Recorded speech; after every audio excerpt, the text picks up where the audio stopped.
اس سے عوام پر پھر اضافی ایکسٹرا جو بل آتے ہیں اس پر آپ دیکھیں یہ تو بالکل ایک ایسی چیز ہے کہ گورنمنٹ جو ہے وہ بس کچھ پیسے نکالنے کے چکروں میں لگی ہوئی ہے، پیسہ بنانے کے چکروں میں نہیں ہے کہ ملک کے اندر پیسہ بنایا جائے،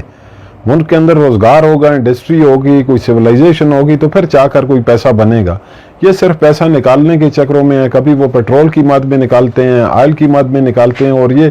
گیس اور بجلی ایسی چیز ہے جو ہر آدمی نے استعمال کر رہی ہیں، تو اس کے لیے وہ ٹیکسوں کے اوپر چارج اور پھر سرچارج اور سپر سرچارج لگا دیتے ہیں۔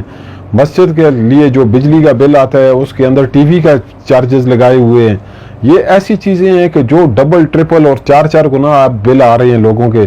تو وہ یہ ہمیں واپس لے کر جانے کی کوشش کی جا رہی ہے کہ جو ایک تاریک دور تھا جہاں پر یہ سہولتیں نہیں تھی تو اس دور میں لے کر جانے کی کوشش کی جا رہی ہے کہ وہی دیا سلائی کا اور موم بتی کا دور اور للٹین کا دور جو ہے وہ دکھانے کی ہمیں کوشش کی جا رہی ہے۔ اس سلسلے میں گورنمنٹ کو یہ چاہیے تھا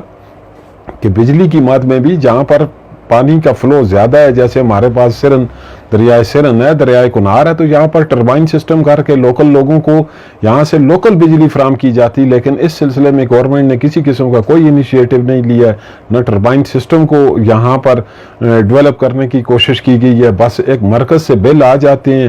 جس آدمی نے 50 یونٹ جلائے ہوئے ہیں اس کو 200 یونٹ کا بل آ رہا ہے، جس نے 50 سے ایک اوپر کرتا ہے تو اس کو 500 یونٹ کا بل آتا ہے، جو انتہائی مشکل ہے، انتہائی تکلیف دہ صورتحال ہے لوگوں کے لیے۔ اچھا، آپ کا خاندان تو پرانا پالیٹکس میں رہا ہے، حالیہ بلدیاتی الیکشن کا جو ہم بعض گاہ سن رہے ہیں، اگر یہ بلدیاتی الیکشن ہوتے ہیں تو کس نظریے پر، کیا جماعتی بنیادوں پر یہ کامیاب ہوں گے؟ آج تو میں نے دیکھا ہے جی کہ کل سپریم کورٹ کے اندر ایک پٹیشن تھی، تو اس پٹیشن کے اندر یہ بات فیصلہ ہو گیا ہے کہ کے پی کے اندر جو الیکشن ہوں گے یہ بلدیاتی الیکشن یہ جماعتی بنیاد کے اوپر ہوں گے۔ اور اس میں بھی ایک نئی چیز جو سامنے آئی ہے جو بڑی تکلیف دہ ہے یا تھوڑی مشکل ہے، وہ یہ ہے کہ ڈسٹرکٹ جو ہے وہ ڈسٹرکٹ یونٹ تھا ایک صوبے کے اندر، تو اب ڈسٹرکٹ کی نمائندگی جو ہے وہ ختم کر کے تحصیلوں کے اندر نمائندگی دے دی گئی ہے۔ اب ڈسٹرکٹ کے اندر ایڈمنسٹریٹر بیٹھا ہوتا ہے، ڈی پی او بیٹھا ہوتا ہے، انتظامی یا جوڈیشری کا جو ہیڈ ہے وہ ڈسٹرکٹ کے اندر بیٹھا ہوا ہے، اور ڈسٹرکٹ کے اندر ایک عوامی نمائندے کا ہونا بھی بڑا ضروری تھا کہ جو ان کے ساتھ نیگوشیٹ کرتا، جو ان کے ساتھ بات چیت کرتا، اور ضلعی سطح کے اوپر جب مرکز سے یا صوبے سے فنڈ آتے ہیں تو وہ ڈسٹرکٹ کے پاس آتے تھے۔ اب ڈسٹرکٹ کا کانسیپٹ ہی ختم کر دیا گیا ہے، عوام کو ایک نئی ٹرک کی بتی کے پیچھے لگا دیا گیا ہے، اور ہر دفعہ ایک نیا سسٹم لے کر آیا جاتا ہے اور پرانے سسٹم کو چھوڑ دیا جاتا ہے۔ بہتر ہے کہ پرانے سسٹم کے اندر بہتریاں کی جاتی، جہاں پر کوئی کمی بیشی تھی اس کو بہتر کیا جاتا، تاکہ لوگوں کا ایک ذہن بنا ہوا تھا، کانسیپٹ بنا ہوا تھا، اس کے مطابق چلا جاتا تو لوگوں کے لیے کوئی ریلیف بنتی وہاں سے۔ یہ دیکھیں، اب آپ اس سے ایک نئی چیز کو دیکھیں کہ ایک ضلع ہے، ضلع کے اندر پہلے ڈسٹرکٹ کونسل تھی، تو ڈسٹرکٹ کونسل جو تھی وہ ایک پورا حکومتی ادارہ تھا جس کے اندر لوگ ملازم تھے، جن کا کام تھا کہ فنڈ کو جنریٹ کرنا ہے، لوگوں کے ٹیکسز کو کلیکٹ کرنا ہے، اور وہ انتظامیہ کے ساتھ بات چیت کرتی تھی۔ اب گزشتہ تقریباً 1.5-2 سال سے ڈسٹرکٹ کونسل جو ہے وہ ختم کر دی گئی ہے۔ اس کا مطلب ہے کہ ضلع کے اندر ڈسٹرکٹ جو گورنمنٹ تھی اس کو ختم کرنے کا نقصان یہ ہوا ہے کہ ملازمین جو موجود ہیں وہ بغیر کسی کام کے تنخواہ لے رہے ہیں، جو لوگ ریٹائر ہو گئے ہیں ان کی ریٹائرمنٹ کے پروسیس رکے ہوئے ہیں، نہ ان کے پاس کوئی انکم ہو رہی ہے، نہ ان کی زمینوں کی، ان کی پراپرٹی کی جو ڈسٹرکٹ کونسل کی ملکیت تھی اس کا کوئی نگہبان ہے، اور نہ ہی وہاں سے کوئی نئی جو لیز آؤٹ ہونا تھا، جو ضلع کے اندر کوئی ترقیاتی عمل ہوتا،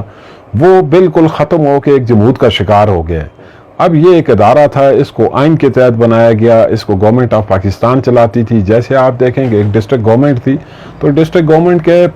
پاس نیگوشیٹ کر کے ڈسٹرکٹ گورنمنٹ کے ساتھ مذاکرات کرنے کے پاس ضلع مانسہرہ میں ایک ٹول پلازا بنا ہوا تھا۔ اب ٹول پلازا کی جو لاکھوں کروڑوں روپے کی انکم ہے، اس سے میرا نہیں خیال کہ ضلع کے عام عوام کو کوئی فائدہ ہوتا ہو۔ وہ ٹھیکیدار کا فائدہ ہے، وہ NHA کا فائدہ ہے۔ اگر ڈسٹرکٹ کونسل ہوتی ہے، عوامی نمائندے ہوتے ہیں، بنیادی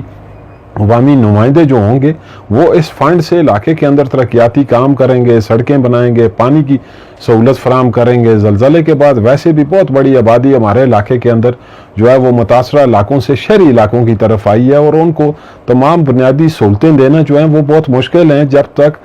گورنمنٹ جو ہے وہ ٹیکس کلیکٹنگ جو اس کے ادارے ہیں جیسے ڈسٹرکٹ کونسل ہے، تحصیل تھی، ان کو مینیج کرے، ان کو دوبارہ سے فعال کرے، اور یہ ٹیکس کلیکٹ کر کے تو لوگوں کے جو کام ہیں ان کو جو سہولت دینی ہے، جو ان کے بنیادی حقوق ہیں وہ ان کی دہلیز تک پہنچائے۔ تھینک یو سر، بہت